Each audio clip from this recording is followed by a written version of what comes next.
Au nom du Père, du Fils, Saint-Esprit, un seul Dieu, Amen. Que sa bénédiction repose sur nous tous, Amen. Eh bien, ce soir, on va terminer chapitre 7 de l'Apocalypse. On va prendre du verset 9 au verset 17 pour terminer le chapitre 7. Après cela, je regardais et voici, il y avait une grande foule que personne ne pouvait compter, de toute nation, de toute tribu, de tout peuple, de toute langue. Ils se tenaient devant le trône et devant l'agneau, revêtus de robes blanches et des palmes dans leurs mains. Et ils criaient d'une voix forte en disant, « Le salut est à notre Dieu qui est assis sur le trône et à l'agneau. » Et tous les anges se tenaient autour du trône et des vieillards et des quatre êtres vivants, et ils se prosternèrent sur leurs faces devant le trône, et ils adorèrent Dieu, en disant, Amen, la louange, la gloire, la sagesse, l'action de grâce, l'honneur, la puissance et la force soient à notre Dieu au siècle des siècles. Amen. Et l'un des vieillards prit la parole et me dit, ceux qui sont revêtus des robes blanches, qui sont-ils et d'où sont-ils venus? Je lui dis, mon Seigneur, tu le sais. Et il me dit, ce sont ceux qui viennent de la grande tribulation. Ils ont lavé leurs robes et ils les ont blanchies dans le sang de l'agneau. C'est pour cela qu'ils sont devant le trône de Dieu et le servent jour et nuit dans son temple. Celui qui est assis sur le trône dressera sa tente sur eux. Ils n'auront plus faim, ils n'auront plus soif, et le soleil ne les frappera point, ni aucune chaleur. Car l'agneau est au milieu du trône les paîtra et les conduira aux sources des eaux de la vie. Et Dieu essuiera toute larme de leurs yeux. Gloire à lui éternellement. Amen. Alors, dans ces versets-là, l'Apocalypse nous parle et nous décrit l'Église du ciel, les fidèles qui seront aux cieux. Alors, le verset 9, après cela, je regardais et voici, il y avait une grande foule que personne ne pouvait compter. Après cela, nous passons à une nouvelle vision.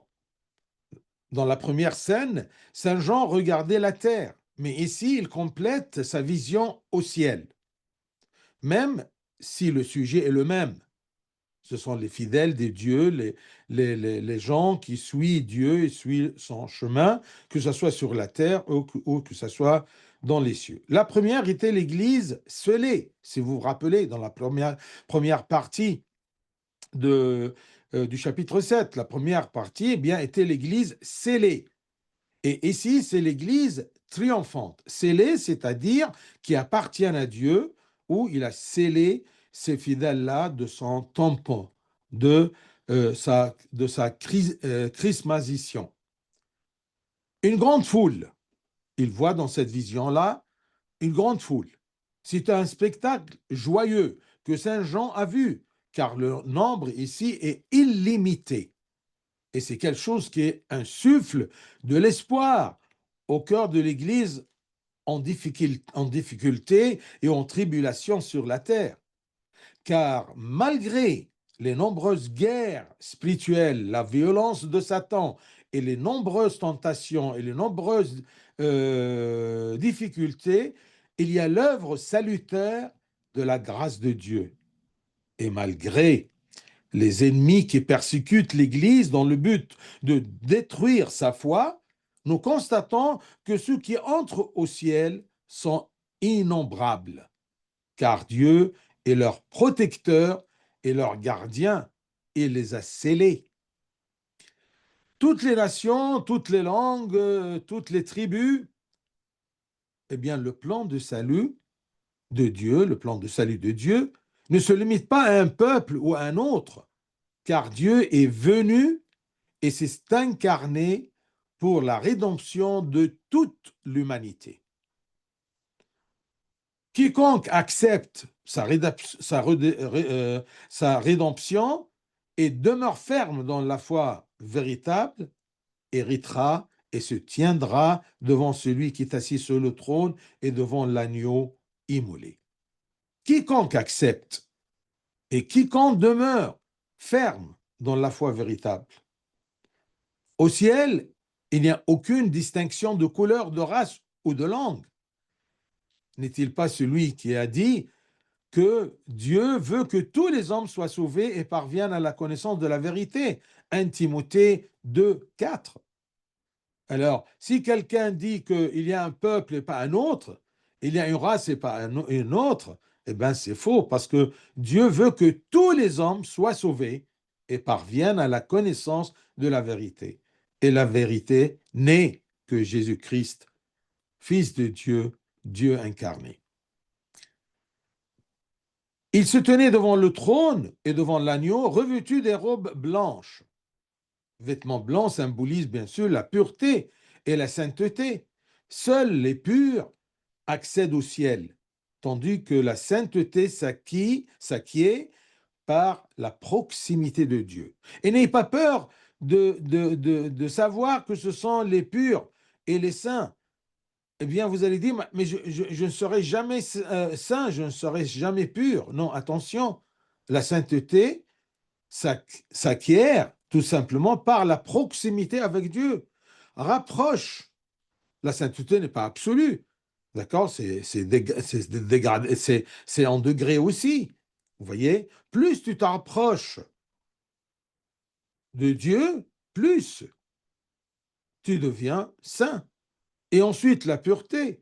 La pureté, ce n'est pas de ne pas pécher sur terre, mais, comme je vous ai dit, c'est toujours de ne pas supporter le péché, ne pas remettre le repentir. C'est ça la sainteté. Et ils ont dans leurs mains des palmiers dans leurs mains. Il n'y a pas de bien matériel, bien sûr, au ciel. Et donc, les palmes, ici, sont un spectacle spirituel qui symbolise la victoire, le triomphe. Car les gens avaient l'habitude d'accueillir les processions des chefs victorieux après les guerres avec des palmes, comme c'est écrit, si vous voulez voir, dans Jean 12, 13. Donc, Saint Jean voit une foule nombreuse qui ne pouvait compter des différents peuples de la terre dans la pureté, la joie et la victoire. Donc, soyons encouragés, bien-aimés. Soyons encouragés, car vous avez une place au ciel où il y a de la gloire. Alors, faites très attention que personne et rien ne vous vole votre couronne préparée pour vous aux cieux. Et il criait d'une voix forte en disant, toute cette foule-là, de toutes les tribus, de toutes les nations, de toutes les langues, qu'on ne peut pas compter, qui sont revêtus de robes blanches, robes de pureté, de sainteté, qui se tenaient debout devant le trône et devant l'agneau, eh bien, ils criaient d'une voix forte en disant, le salut est à notre Dieu qui est assis sur le trône et à l'agneau. Et ils crient. Ce cri puissant est un cri de joie, de jubilation et de louange. Ils sont dans un état de joie inimaginable. Et c'est ça ce qu'il y a dans les cieux. On n'a rien à faire que louer le Seigneur. Il n'y a plus de demandes, mais tout simplement des louanges. Alors celui qui ne sait pas louer le Christ sur terre, comment il va participer à cette louange-là, à ce cri de joie? Comment pourrait-il en être autrement alors qu'ils sont victorieux et jouissent de la vue de leur Rédempteur et Sauveur, l'agneau immolé? Donc, le salut appartient à notre Dieu. Le salut est à notre Dieu qui est assis sur le trône et à l'agneau. Le salut appartient à notre Dieu. C'est un hymne de louange et de victoire. Dans l'extase de leur joie éternelle, eh bien, ils déclarent le secret de ce bonheur. Pourquoi ils se sentent aussi joyeux, aussi victorieux? Parce que ce hymne a deux significations. Premièrement, dans le sens de la victoire de notre Dieu, le Tout-Puissant, le victorieux, celui qui est sorti pour vaincre. Si vous rappelez du chapitre 6, verset 2, c'est écrit, je cite, « Je regardais et voici parut un cheval blanc. Celui qui le montait avec un arc, une couronne lui fut donnée et il est parti en vainqueur et pour vaincre. » Donc ce hymne, il proclame la victoire de notre Dieu le Tout-Puissant, le victorieux, celui qui est parti en vainqueur et pour vaincre. Il n'est jamais vaincu. Il a vaincu Satan, l'a lié, il a dépouillé de son autorité. Il a vaincu la mort et l'a piétiné. Regardez ce qui est écrit au premier épître de Saint Paul aux Corinthiens, chapitre 5, verset 55. Chapitre 15, verset 55. C'est écrit, « Ô mort, où est ta victoire? Ô mort, où est ton aiguillon? » Le Christ a vaincu. La chose la plus terrible pour l'homme, c'est la mort. Et bien sûr, ce n'est pas la mort de la chair, c'est la mort éternelle. Ô mort, où est ta victoire? Ô mort, où est ton aiguillon? On a eu notre Dieu qui nous a aimés et qu'il est parti en vainqueur et pour vaincre la mort. Il a libéré tous ceux qui étaient prisonniers de l'enfer et les a conduits au paradis, comme c'est écrit dans l'épître de Saint Paul aux Éphésiens, chapitre 4, verset 9, Éphésiens 4, 9. Or, que signifie « il est monté » sinon qu'il est aussi descendu dans les régions inférieures de la terre? Il a ramené avec lui tous les prisonniers de l'enfer pour les introduire au paradis, pour attendre le royaume des cieux. Et le deuxième sens de ce hymne-là, de louange et de glorification, c'est que notre Dieu est le secret de notre salut. Il est le vainqueur et il est le secret de notre salut, car nous n'aurions pas été sauvés sans lui. C'est lui qui appartient, c'est à lui qui appartient notre salut. Donc, nous n'aurions pas été sauvés sans lui. Cela signifie que Dieu leur a donné le salut et ils en rendent hommage à son détenteur, le remerciant d'avoir accompli leur victoire par son salut. Celui qui est assis sur le trône est l'agneau. Ceci signifie que la louange est offerte au Père, Dieu le Père, et Dieu l'agneau. Donc cette louange est offerte au Père et au Fils dans une mesure égale. Et c'est la preuve de l'égalité entre les deux hypostases, le Père et le Fils. Le Père et le Fils qui est considéré comme l'agneau immolé pour rédempter et sauver l'humanité. Et tous les anges se tenaient autour du trône, et des vieillards et des 4 êtres vivants. Ils se prosternèrent sur leurs faces devant le trône, et ils adorèrent Dieu. Toute la création céleste, avec tous ses rangs, ses degrés, participait à la louange, à la prosternation de soumission humble et joyeuse devant Dieu, et lui présenter dans sa louange les 7 attributs de grandeur et d'honneur qui indiquent la perfection de ces attributs, les attributs de Dieu. L'explication de tout cela est mentionnée en détail, comme on a vu dans le chapitre 4 et le chapitre 15.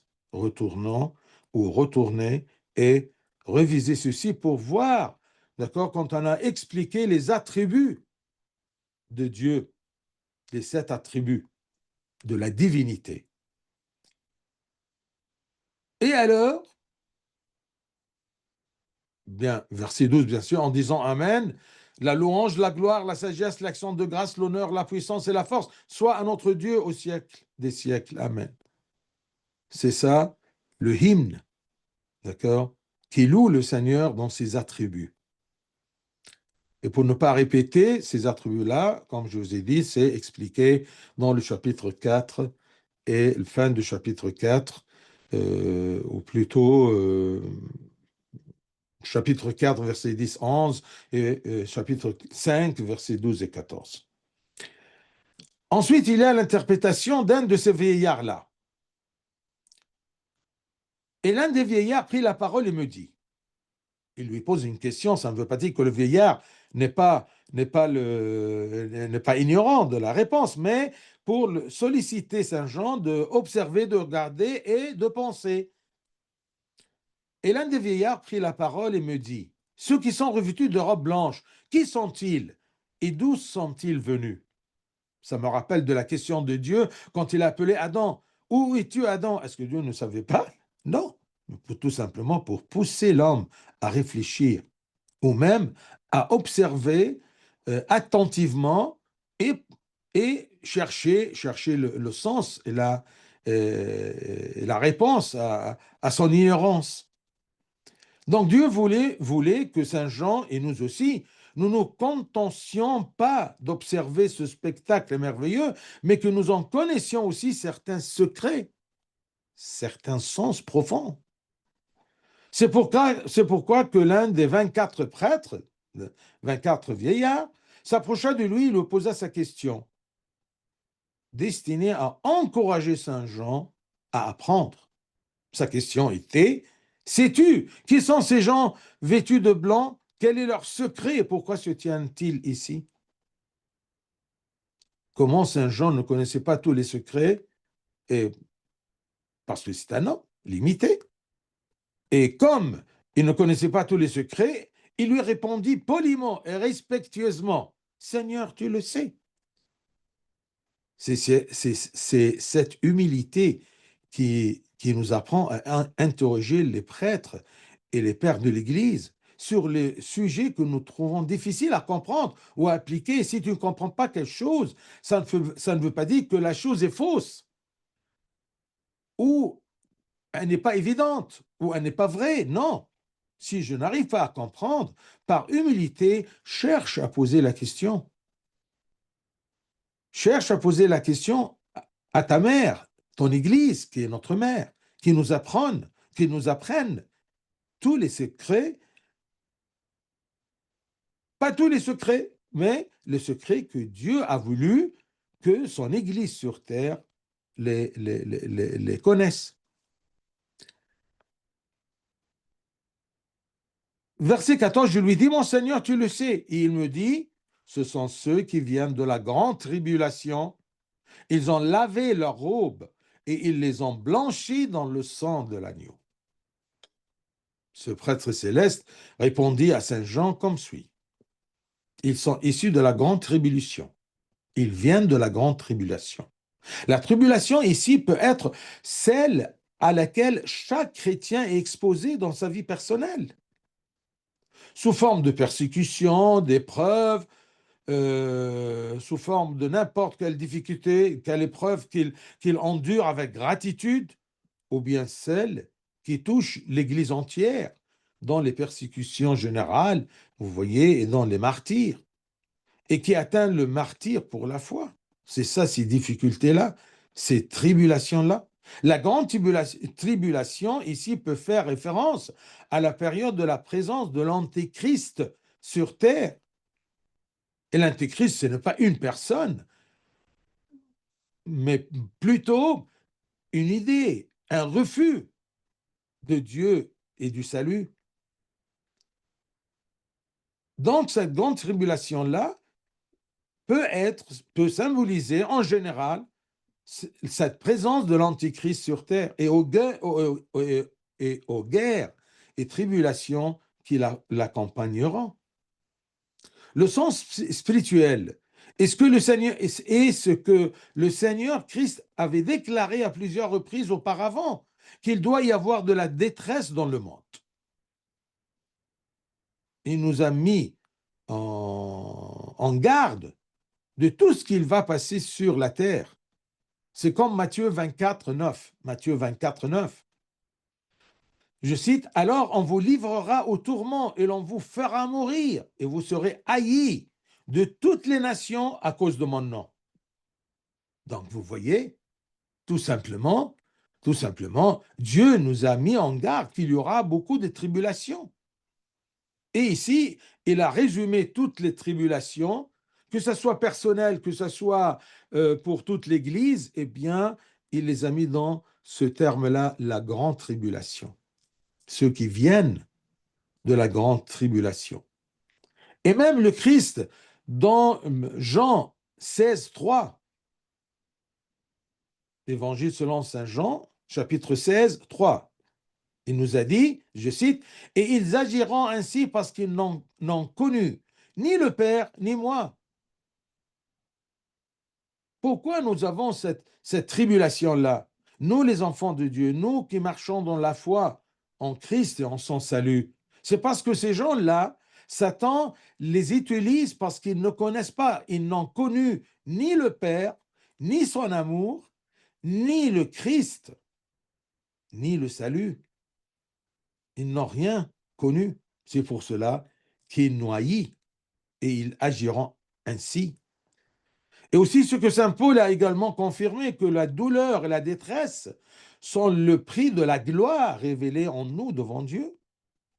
Quand il a dit, selon son épître aux Romains, chapitre 8, verset 17, « Or, si nous sommes enfants, nous sommes aussi héritiers, héritiers de Dieu et co-héritiers de Christ, si toutefois nous souffrons avec lui, afin d'être glorifiés avec lui. » Si toutefois nous souffrons avec lui, et à cause de notre foi en lui, et nous souffrons avec lui à cause de notre croyance et de notre adhération au Christ, afin d'être glorifiés avec lui.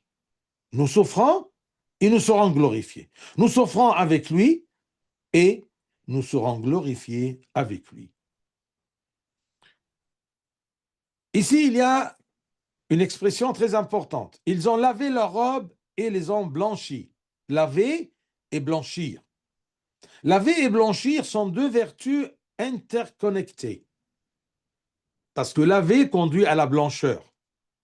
Laver conduit à la blancheur. Et cela signifie que le secret de la pureté, de la sainteté et de la victoire de ceux qui ont triomphé de la grande tribulation était le sang de l'agneau.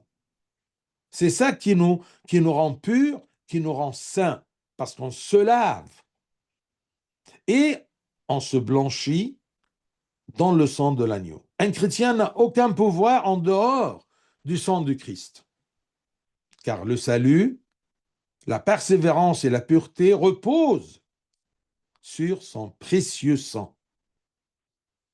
Le lavage et le blanchiment nous rappellent deux sacrements de l'Église étroitement liés. Le premier consiste à laver le péché dans le sacrement de la confession, du repentir. On se lave dans la confession. Lorsque le prêtre lit l'absolution, libérant ainsi le confesseur repenti de la souillure du péché. C'est comme ça qu'il se lave. Le blanchiment s'accomplit dans le sang du Christ, le sang du Fils unique. Et après la communion, la personne ressort pure et nette, unie au corps et au sang très saint du Christ. Donc, je me lave dans la confession, je reçois l'absolution et je vais me blanchir dans le sang du Christ. Il n'y a pas d'autre moyen. Nous ne nous décourageons pas face à la détresse et à la douleur et aux problèmes et à ce monde qui est mis dans le péché et dans le prince et Satan. Quelle que soit l'intensité de notre souffrance et de notre effort dans la vertu, regardons vers le ciel et croyons que nous avons une couronne. Nous serons glorifiés avec lui et nous serons glorifiés à cause de lui et par lui. Ce que saint Étienne, le diacre, le premier martyr, a vu de beauté du ciel au moment de son martyre, dans Acte 7. Et ce qu'il a vu dans le ciel, durant le moment de son martyre, l'a amené à minimiser la douleur temporaire illimitée de son martyr face à la gloire illimitée qu'il a vue dans les cieux. Nous, aujourd'hui, nous, comme Saint-Étienne, on voit à travers cette vision, cet apocalypse, cette vision de Saint Jean, on voit la gloire céleste et comment l'Église triomphante, elle vit là-haut. Ça nous donne l'envie de les accompagner dans leur gloire. Mais pour les accompagner dans leur gloire, eh bien, on doit, d'accord, suivre aussi leur chemin de tribulation pour le Christ et avec le Christ. Donc, rappelez-vous toujours que la communion et la confession, c'est un lavement et la communion, c'est un blanchissement pour avoir cette robe pure et sainte, pour être parmi ceux qui ont eu cette robe blanche autour ou devant le trône de Dieu et l'agneau. Mon Seigneur, tu le sais, 14. Et il me dit, ce sont ceux qui viennent de la grande tribulation, ils ont lavé leurs robes, ils les ont blanchis dans le sang de l'agneau. Verset 15. C'est pour cela qu'ils sont devant le trône de Dieu et le servent jour et nuit dans son temple. Celui qui est assis sur le trône dressera sa tente sur eux. C'est parce qu'ils ont traversé la grande tribulation. Ils ont supporté la grande tribulation avec persévérance et avec espérance, et qu'ils ne se sont pas découragés, et qu'ils ont été purifiés par le sang de l'agneau qui purifie de tout péché. Parce que parfois, Satan nous fait douter que nos péchés seront blanchis. Mais Dieu nous a dit, selon le premier épître de Saint Jean, chapitre 1, 7. 1 Jean 1, 7, c'est écrit, je cite, « Mais si nous marchons dans la lumière, comme il est lui-même dans la lumière, nous sommes mutuellement en communion, et le sang de Jésus, son Fils, nous purifie de tout péché. » Le sang de Jésus, son Fils, nous purifie de tout péché. Si nous marchons dans la lumière, comme il est lui-même dans la lumière. 1 Jean 1, 7. Ils sont devant le trône de Dieu, et c'est ça la récompense la plus précieuse et la plus grande pour une personne, de se tenir en présence de Dieu, en présence du roi, offrant des louanges avec les êtres célestes, sans interruption, car il n'y a pas le temps là-haut, car elle est devenue une partie du ciel et de la création céleste elle-même. Et le monde dans son temple, il n'y a pas un temple là-haut avec des murs, mais dans son temple doit indiquer la proximité absolue avec le soi divin, avec l'être divin. Dans son temple, nous sommes dans la proximité avec le soi divin, illimité malgré les innombrables nombres. Nous sommes en proximité avec lui, dans son temple.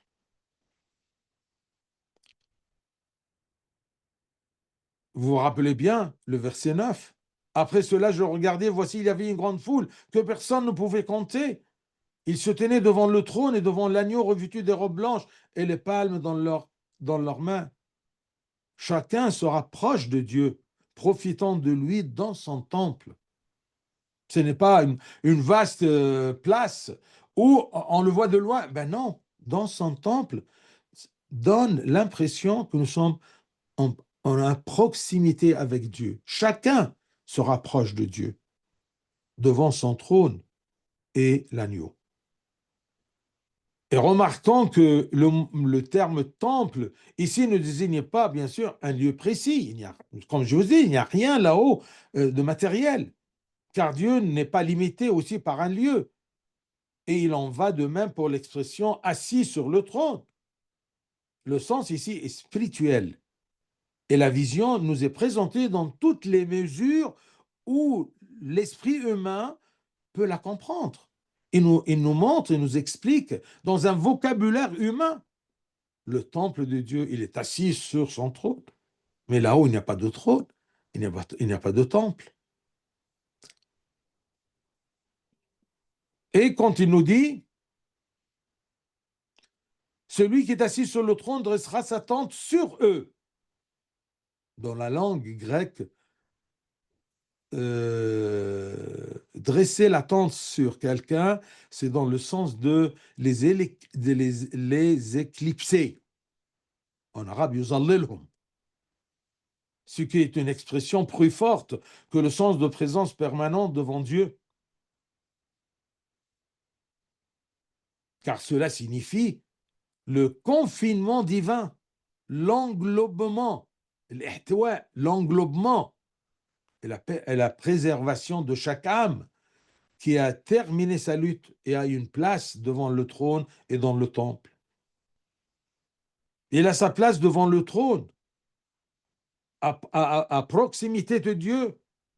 Et Dieu, eh bien, l'éclipse, le protège, l'englobe. Eh bien, le fait de se tenir dans l'Église et de voir son sanctuaire et son autel nous rappelle toujours cette merveilleuse scène céleste. En effet, l'Église, pendant la messe, est le ciel même. Et vous êtes invités à en profiter ici, dans l'Église, pour vous tenir devant la présence divine, que nous compléterons par la grâce de Christ dans son royaume éternel. Ça, c'est un chef-d'œuvre. Il nous donne une idée. Comment là-haut nous serons? Nous sommes là, dans la sainteté et la pureté, préparés par la confession, et on se dirige vers le trône du Seigneur. L'autel, c'est le trône du Seigneur, où il y a son corps et son sang, où il est présent, le Dieu le Père et l'agneau, le corps et le sang du Christ. Donc, ne laissez ni la paresse, ni aucun autre obstacle vous empêcher d'accomplir votre vocation et votre visite à l'Église pour blanchir votre robe dans le sang du Christ. Celui qui est assis sur le trône dressera sa tente sur eux. Et verset 16, ils n'auront plus faim, ils n'auront plus soif, et le soleil ne les frappera point, ni aucune chaleur. Ils n'auront plus jamais faim ni soif. Saint Jean continue de décrire l'état de bonheur ressenti par les vainqueurs. Bien sûr, l'expression « n'auront plus jamais faim ni soif » signifie d'abord qu'ils sont satisfaits du Christ et du soi divin, et zet et l'elahi, le soi divin, et qu'ils sont dans un état de satisfaction spirituelle permanente. Ils n'ont plus besoin de rien. Ils n'ont besoin de rien parce qu'ils sont satisfaits par leur présence devant le trône et devant l'agneau. Les sensations du corps ne nous occupent plus, ni nous dérangent plus. Rien ne diminue la splendeur de la jouissance de Dieu, ni chaleur, ni faim, ni... Parce que nous sommes plus, d'accord, le mot « plus » nous amène à une autre signification. Ces gens ont été torturés par la faim et la soif pour la foi et l'amour de Dieu, où il avait faim et soif de la justice en Christ aussi, d'accord? Mais maintenant, nous sommes satisfaits par le soi divin, notre présence devant le trône et l'agneau. Sur terre, nous avions soif et faim. Et parfois, dans les tribulations, il y a des gens comme les martyrs qui ont eu soif et faim. Et aussi, nous, chaque jour, on a toujours soif et faim à la justice. C'est pour cela que dans l'Évangile selon saint Matthieu, versets 5-6, c'est écrit, je cite, « Heureux ceux qui ont faim et soif de la justice, car ils seront rassasiés. » Eh bien, là-haut, ils sont rassasiés. Heureux ceux qui ont faim et soif de la justice. Heureux ceux qui ont faim et soif du Christ, parce qu'il est juste, et il est la justice, il est la vérité. Heureux ceux qui ont faim et soif de la justice, car ils sont rassasiés. Ils sont rassasiés Comme ici, ils n'auront plus faim, ils n'auront plus soif, et le soleil ne les frappera point, ni aucune chaleur. Donc, le temps est venu pour eux d'être récompensés de toutes leurs souffrances. Dieu, dans sa justice, n'oublie jamais la souffrance de personne, mais la leur rend au centuple. Il ne fait aucun doute que la compensation céleste est incomparable à toute compensation terrestre. Même si Dieu, parfois, il aime de nous donner un bonbon pour nous encourager dans notre lutte sur terre, mais c'est incomparable avec les compensations célestes. Ni soleil ni chaleur ne tomberont sur eux. Autrement dit, ils ne subiront plus de nouvelles épreuves, car Salomon décrit les épreuves comme un soleil brûlant. Regardez quand il a dit dans le Cantique des Cantiques, chapitre 1, verset 16, chapitre 1, verset 6. Cantique des Cantiques 1, 6. Ne prenez pas garde à mon teint noir, c'est le soleil qui m'a brûlé. Et il décrit que le soleil qui l'a brûlé, c'est les tribulations des hommes qui l'entourent. De même, il n'y aura plus de nouvelles afflictions dues à la chaleur. Et comment cela serait-il possible alors que Dieu lui-même les protégera, les couvrira et veillera sur eux? Celui qui est assis sur le trône dressera sa tente sur eux. C'est sa protection. Et enfin, verset 17. Car l'agneau est au milieu du trône, les paîtra, les conduira aux sources des eaux de la vie, et Dieu essuiera toute larme de leurs yeux. Le chapitre précédent s'achevait par son discours sur le jour de la colère de l'agneau et sa vengeance sur les méchants. Si vous vous rappelez le chapitre précédent, chapitre 6, verset 17. Mais ici, l'image est complètement différente avec ces saints enfants de Dieu, car il prend soin d'eux lui-même et se présente à eux dans une image belle et éloquente, dans un style facile à imaginer, et nous présente certaines de ces images. Il les conduit vers des sources d'eau vive. Ce verset est lié à ce qui est dit dans le verset 16. Ils n'auront pas plus faim, ils n'auront plus soif. Le secret de leur absence leur absence de soif réside dans le fait qu'ils s'étanchent à des sources spirituelles intarissables, car le Christ seul en est la source de cette eau vive qui coupe toute soif. Cela nous révèle un nouveau secret de l'éternité. Là, nous buvons, prenons et grandissons. Nous buvons en continuité l'eau vive, l'eau de la vie. Nous prenons et nous grandissons dans la joie et comment dire, le bonheur d'être en présence de Dieu. Car l'éternité n'est pas une scène statique, mais plutôt une émotion spirituelle constante qui nous fait passer d'une perfection à une autre. Il y aura une évolution de joie tant que nous sommes debout devant le trône de Dieu et l'agneau. Et Dieu essuie toute larme de leurs yeux. Cela nous ramène à la justice divine, à sa compensation pour chaque effort et chaque douleur que ses enfants ont enduré durant leur vie sur terre. Alors, soyez courageux et supportez avec gratitude tout ce que vous traversez. Quelle beauté que cette merveilleuse image spirituelle, celle du Christ qui tend sa main compatissante pour nous caresser et essuyer les larmes de nos yeux.